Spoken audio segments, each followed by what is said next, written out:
ఇక ఈరోజు పత్రికలో వచ్చిన ప్రధానమైన వార్తలు చూద్దాం. ముందుగా నమస్తే తెలంగాణలో బనకచర్లకు నో అనుమతులు ఇవ్వలేమన్న పర్యావరణ నిపుణుల కమిటీ, ఏపీ టీఓఆర్ తిరస్కరణ, ఫలించిన బీఆర్ఎస్ పోరాటం శీర్షికన ప్రధాన వార్త కనిపిస్తోంది. ప్రాజెక్టుపై రాష్ట్రాల నుంచి అనేక అభ్యంతరాలు, నీటి కేటాయింపులకు విరుద్ధమని ఫిర్యాదులు, వరద జలాలపై సమగ్రమైన అధ్యయనం చేయించాలి, ముందస్తుగా అంతర్రాష్ట్ర అనుమతులు పొందాలి స్పష్టం చేసిన కేంద్ర అటవీ పర్యావరణ శాఖ. తాత్కాలికంగా ప్రాజెక్టు నిర్మాణానికి బ్రేకులు శీర్షికన ప్రధాన వార్త కనిపిస్తోంది. బనకచర్ల, ఆంధ్రప్రదేశ్లో అక్కడి ప్రభుత్వం చేపడుతున్న బనకచర్లపై ఇప్పటికే అనేక రకాల అభ్యంతరాలను వ్యక్తం చేస్తున్న పరిస్థితిని మనం చూస్తూ ఉన్నాం. అన్నిటికంటే ముఖ్యంగా బీఆర్ఎస్ ఆధ్వర్యంలో పెద్ద ఎత్తున దీనికి వ్యతిరేకంగా పోరాటం చేసిన పరిస్థితి. తెలంగాణ భవన్ వేదికగా మాజీ మంత్రి హరీష్ రావు గారు దీనిపై పవర్ పాయింట్ ప్రజెంటేషన్ కూడా ఇచ్చారు. తెలంగాణ రైతుల హక్కులను, గోదావరిపై శాశ్వతంగా తెలంగాణకు సంబంధించిన ప్రజల నీటి హక్కులను కోల్పోయే పెను ప్రమాదం పొంచుకున్న ఈ బనకచర్ల ప్రాజెక్టు విషయంలో తప్పకుండా కేంద్ర ప్రభుత్వాన్ని నిలదీయాలి, అడ్డుకోవాలి, రాష్ట్ర సర్కారు చిత్తశుద్ధితో వ్యవహరించాలని ఇప్పటికే బీఆర్ఎస్ పెద్ద ఎత్తున దీనిపై ప్రజల్ని కూడా చైతన్యం చేసిన పరిస్థితి మనం స్పష్టంగా చూసాం. ఈ క్రమంలోనే అనేక రకాల ఫిర్యాదులు, దీంతోపాటు వినతులు, డిమాండ్లు కూడా వినిపిస్తున్న నేపథ్యంలో కేంద్ర పర్యావరణ అనుమతికి సంబంధించి పర్యావరణ నిపుణుల కమిటీ ఏదైతుందో అనుమతులు ఇవ్వలేమని చెప్పేసి స్పష్టం చేసింది. బనకచర్లకు నో చెప్పింది. అయితే బీఆర్ఎస్ పార్టీ చాలా స్పష్టంగా చెప్తుంది, ఈ ప్రాజెక్టును ఎట్టి పరిస్థితుల్లో కూడా తెలంగాణ ప్రయోజనాలు దెబ్బతీసే ఈ ప్రాజెక్టును అంగీకరించే ప్రసక్తే లేదని ఇప్పటికే స్పష్టం చేసిన నేపథ్యం. ఈ క్రమంలోనే దీన్ని నిలిపివేయాలి పూర్తిగా అని చెప్పేసి డిమాండ్ చేస్తున్న పరిస్థితి కూడా మనకు కనిపిస్తూ ఉంది. అలాగే ఏపీ ప్రతిపాదనను వెనక్కి పంపుతూ ఈఏసీ చేసిన సిఫార్సులు కూడా మనం ఒకసారి చూద్దాం. వరద జలాల లభ్యతపై కేంద్ర జల సంఘం సిడబ్ల్యూసీ సమగ్రమైన అధ్యయనం చేయాలని ఈ సందర్భంగా చెప్పిన పరిస్థితి. 1980 గోదావరి ట్రైబ్యునల్ అవార్డు తీర్పునకు విరుద్ధంగా ఉన్న ప్రాజెక్టు అంశాలను పరిశీలనలోకి అలాగే పరిగణలోకి తీసుకోవాలని కూడా సూచించిన సందర్భం.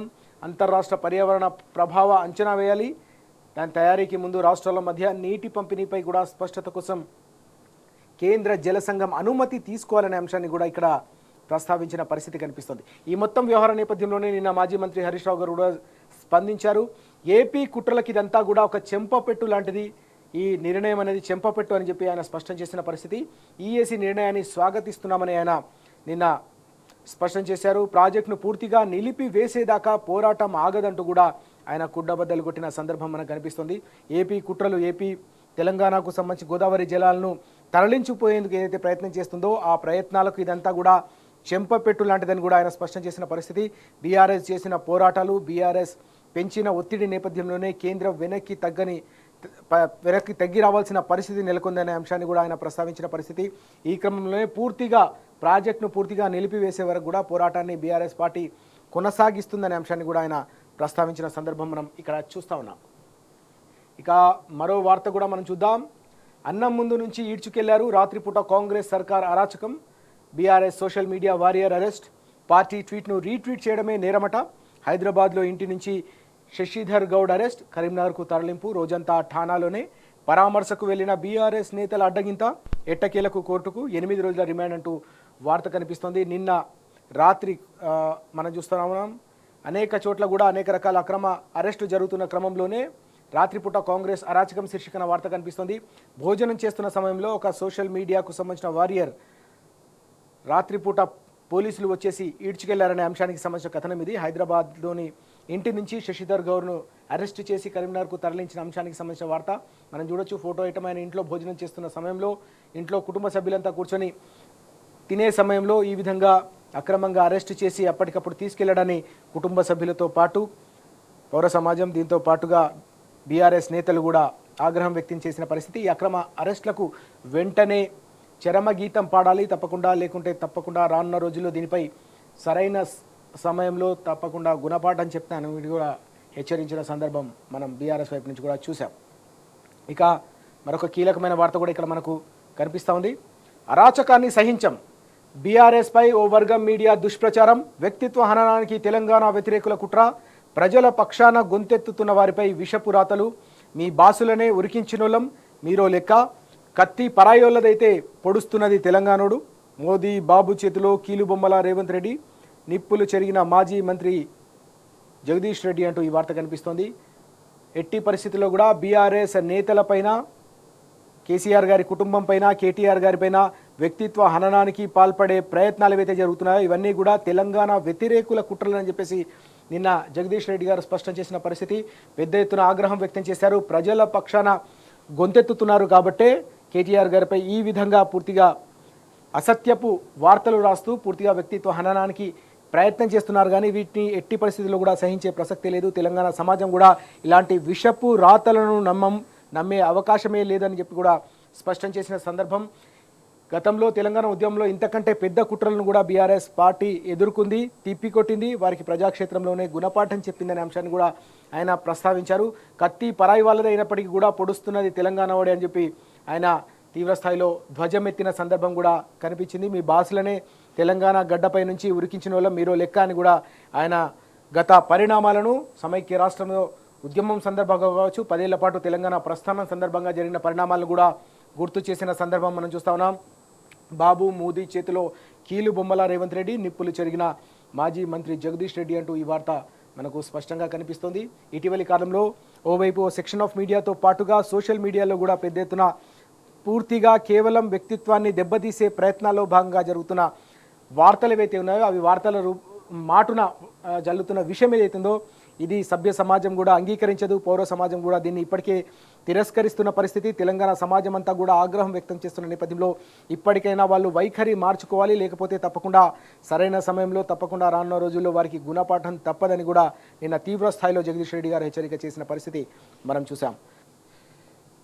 పాషా మైలారంలో పెను విషాదం చోటు చేసుకుంది. అత్యంత దారుణమైన సంఘటన నిన్న చోటు చేసుకుంది. ఆ అంశానికి సంబంధించిన సమగ్రమైన కథనం కనిపిస్తుంది.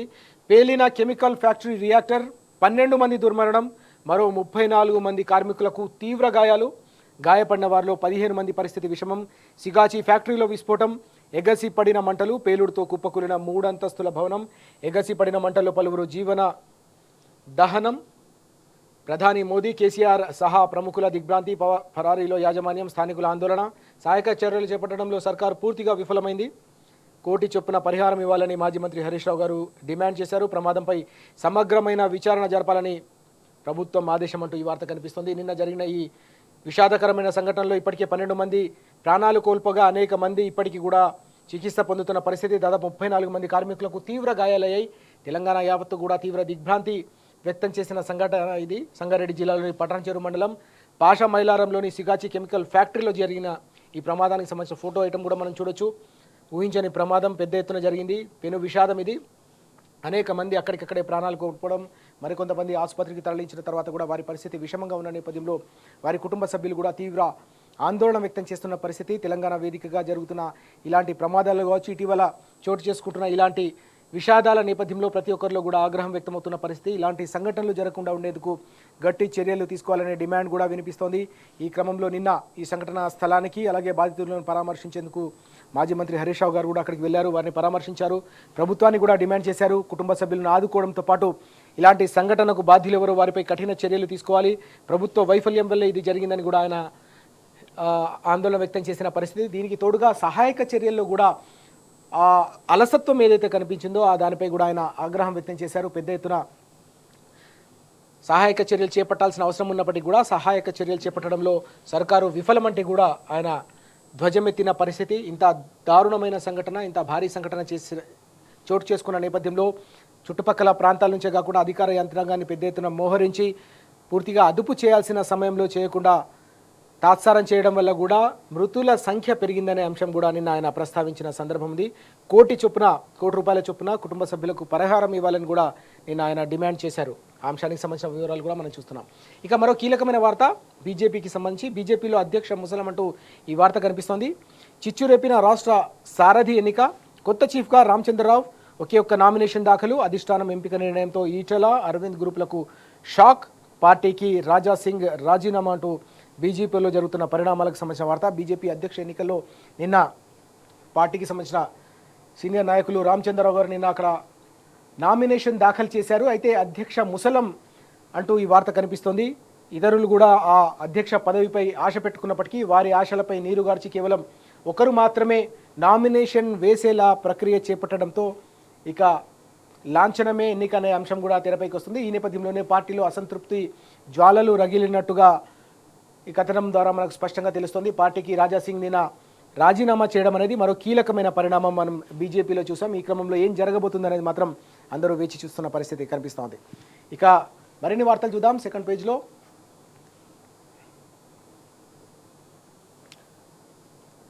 నిన్న పాషా మైలారంలో జరిగిన దారుణ సంఘటన, దిగ్భ్రాంతికరమైన సంఘటన, 12 మంది మరణించిన ఈ దారుణంపై మాజీ ముఖ్యమంత్రి, తెలంగాణ తొలి ముఖ్యమంత్రి, బీఆర్ఎస్ అధినేత కేసీఆర్ గారు కూడా స్పందించారు. ఆయన తీవ్ర స్థాయిలో దిగ్భ్రాంతి వ్యక్తం చేశారు. ఆ అంశానికి సంబంధించిన కథనం ఇది. పాషా మైలారం ఘటనపై కేసీఆర్ దిగ్భ్రాంతి, క్షతగాత్రులకు మెరుగైన చికిత్స అందించాలని చెప్పేసి ఆయన కోరారు. బాధిత కుటుంబాలను ఆదుకోవాలని ప్రభుత్వానికి ఆయన విజ్ఞప్తి చేశారు. అత్యంత విషాదకరమైన సంఘటన ఆయన మనసును కలిచివేసింది. దాదాపు 12 మంది చనిపోవడం, వారి కుటుంబాలు రోడ్డున పడడం, మిగతా 30 మందికి పైగా వారంతా కూడా ఇంకా ఆసుపత్రిలో చికిత్స పొందుతున్న నేపథ్యంలో వారికి మెరుగైన చికిత్స అందించి వారి కుటుంబాలకు అండగా నిలవాలి, వారి ప్రాణాలు కాపాడాలని ఆయన ప్రభుత్వాన్ని కోరారు. తీవ్ర దిగ్భ్రాంతి వ్యక్తం చేస్తూ కుటుంబ సభ్యులకు ప్రగాఢ సానుభూతిని తెలియజేశారు. ఎవరైతే చనిపోయారో మిగతా వారికి కూడా ధైర్యం చెప్పే ప్రయత్నం చేశారు. వారంతా కూడా తప్పకుండా వారిని ఆదుకోవాలి ప్రభుత్వం అని కూడా కోరిన పరిస్థితి మనం చూసాం. దీనికి తోడుగా బీఆర్ఎస్ వర్కింగ్ ప్రెసిడెంట్ కేటీఆర్ గారు కూడా నిన్న స్పందించారు. కార్మికుల మరణం కలచివేసిందని ఆయన ఆవేదన వ్యక్తం చేసిన పరిస్థితి. ఎందుకు ఇలాంటి వరుస సంఘటనలు జరుగుతున్నాయని కూడా ఆయన ఆందోళన వ్యక్తం చేసిన సందర్భం. మృతుల సంఖ్య పెరిగే అవకాశం ఉందని వార్తలు వస్తున్న నేపథ్యంలో ప్రభుత్వం మరింత అప్రమత్తంగా వ్యవహరించాలి, మెరుగైన చికిత్సను అందించాలి. అవసరమైతే హైదరాబాద్లోని ఆసుపత్రులకు తరలించి వారికి మెరుగైన చికిత్స అందించడం ద్వారా వారి ప్రాణాలను కాపాడాలి. ఎందుకంటే ఒక ప్రాణం పోయింది అంటే ఆ కుటుంబం రోడ్డున పడే దయనీయమైన పరిస్థితి ఉంటుంది. కాబట్టి ఎక్కడి నుంచో వచ్చి పనిచేసుకుంటున్న వారంతా కూడా చాలా పేదరికంలో మగ్గుతూ ఇలాంటి ప్రమాదకరమైన కంపెనీలో పనిచేస్తూ ఉంటారు. కాబట్టి వారి ప్రాణాలు అత్యంత విలువైనవి. అలాంటి వారి ప్రాణాలను తప్పకుండా కాపాడాల్సిన బాధ్యత ప్రభుత్వంపై ఉంది. ప్రభుత్వం పెద్ద ఎత్తున వారికి వైద్యం అందించడంతో పాటు మృతులు ఎవరైతే ఉన్నారో వారి కుటుంబాలను ఆదుకోవాల్సిన సంపూర్ణమైన బాధ్యత కూడా ప్రభుత్వం ఉంది. ఇలాంటి సంఘటనలు వాస్తవానికి నివారించాలి. కానీ ఒకవేళ సంఘటన జరిగినా ఎంత వేగంగా స్పందించాం, ఎంత వేగంగా ఇతరుల ప్రాణాలు కాపాడేందుకు మనం ప్రయత్నించామనేది అత్యంత కీలకం. అయితే సహాయక చర్యల్లో ఆ వేగం కనిపించలేదని కూడా ఆయన ఆవేదన వ్యక్తం చేసిన పరిస్థితి. సహాయక చర్యలు వేగం లేకపోవడంతో మరింత మంది కూడా ప్రాణాలు వదలాల్సిన పరిస్థితి ఏర్పడిందనే అంశాన్ని కూడా ప్రస్తావించారు. దీనికి తోడుగా ఇప్పటికే ఆసుపత్రిలో చికిత్స పొందుతున్న వారికి వారి ప్రాణాలు కాపాడేందుకు ప్రభుత్వం ఇప్పటికైనా కఠిన చర్యలు తీసుకోవాలి, ముందుకు రావాలని చెప్పేసి కోరిన పరిస్థితి మనకు కనిపించింది.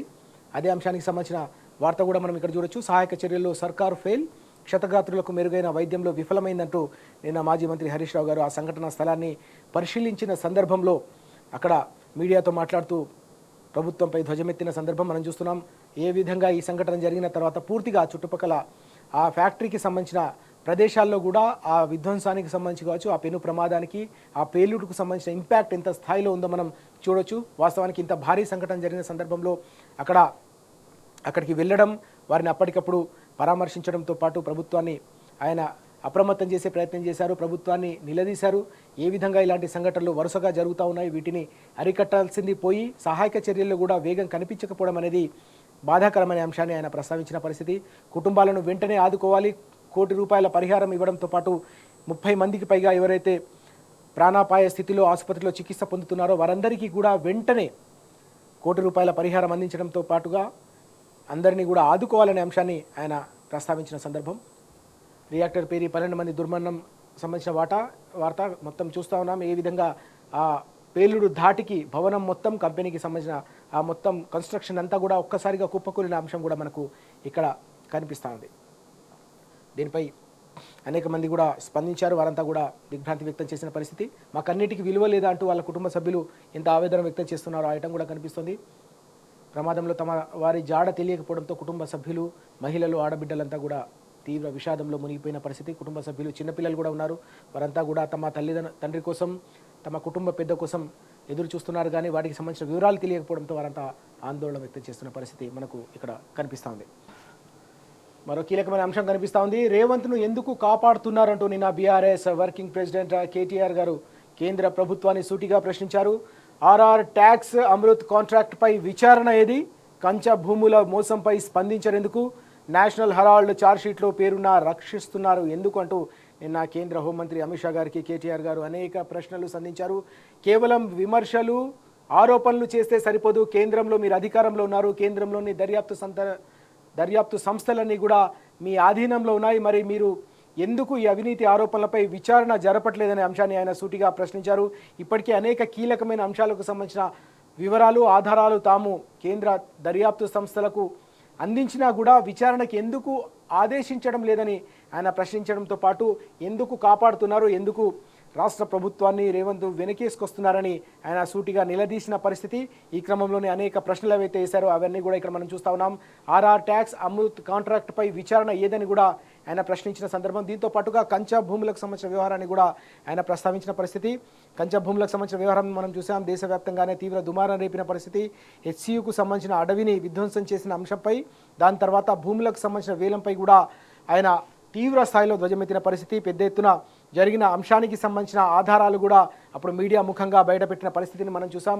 ఈ క్రమంలో మొత్తం ఈ వ్యవహారంపై ఎందుకు విచారణ చేయడం లేదు కేంద్ర ప్రభుత్వం అని ఆయన నిలదీసిన సందర్భం నిన్న మనకు చాలా స్పష్టంగా కనిపించింది. ఇక అరాచకాన్ని ఇక సహించమంటూ మరో వార్త కూడా మనకు కనిపిస్తూ ఉంది. మీడియా ముసుగులో స్లాటర్ హౌస్లు పనిగట్టుకుని కేసీఆర్, కేటీఆర్, హరీష్పై దుష్ప్రచారం, జగదీష్ రెడ్డి అంటూ ఈ వార్త కూడా మనకు కనిపిస్తోంది. ఇదేం జర్నలిజం, ఇదేం దుర్మార్గం, వీళ్ళ బాసులనే ఎదిరించడం, ఈ బొమ్మలకు భయపడేది లేదంటూ ఆయన హెచ్చరిక చేసిన పరిస్థితి. మోదీ, చంద్రబాబు చేతిలో సీఎం రేవంత్ రెడ్డి కీలుబొమ్మ, మీడియా ముసుగులో అసత్య ప్రచారంపై జగదీష్ రెడ్డి నిప్పులు అంటూ ఈ వార్త కూడా మనకు కనిపిస్తూ ఉంది. అరాచకాన్ని ఎట్టి పరిస్థితుల్లో కూడా సహించే ప్రసక్తే లేదని ఇప్పటికే కుండ బద్దలు కొట్టింది బీఆర్ఎస్ పార్టీ. రానున్న రోజుల్లో కూడా ఇలాంటి అరాచకాన్ని ఎట్టి పరిస్థితుల్లో కూడా సహించాం, మొన్న తెలిపింది కేవలం నిరసన మాత్రమే అని కూడా ఆయన గట్టి హెచ్చరిక చేసిన పరిస్థితి మనం నిన్న చూసాం. ఇంకోసారి తెలంగాణ టుడే చూద్దాం. 16 dead, 34 injured in pharma unit blast అంటూ వార్త కనిపిస్తోంది. Several fear trapped under debris at Sigachi chlorochemicals అంటూ ఈ వార్త. ప్రమాదం తీవ్రత ఎంత దారుణంగా ఉందో చూడొచ్చు. పూర్తిగా కంపెనీకి సంబంధించిన కన్స్ట్రక్షన్ ముందు ఉన్న పార్ట్ అంతా కూడా కుప్పగూలిపోయింది. అక్కడ ఏం జరిగింది, రియాక్టర్ కానీ బ్లాస్ట్ అయిందా లేక ఇతర ఏమైనా ప్రమాదం జరిగిందా అనే దానిపై లోతైన విచారణ జరపాల్సిన అవసరం ఉందనే డిమాండ్ కూడా వినిపిస్తోంది. అన్నిటికంటే ముఖ్యంగా ఇంత భారీ స్థాయిలో ప్రమాదాలు వరుసగా జరుగుతున్న 45 రోజుల వ్యవధిలో 30 మందికి పైగా అనేక ప్రమాదాలు, అగ్ని ప్రమాదాలు కావచ్చు, ఇలాంటి సంఘటనలు చనిపోయినా ఇంకా ప్రభుత్వం ఎందుకు మేల్కొనడం లేదని బీఆర్ఎస్ నిలదీస్తున్న పరిస్థితి కూడా మనకు కనిపిస్తూ ఉంది. KCR urges probe, CM assures support to victims kin అంటూ ఈ వార్త.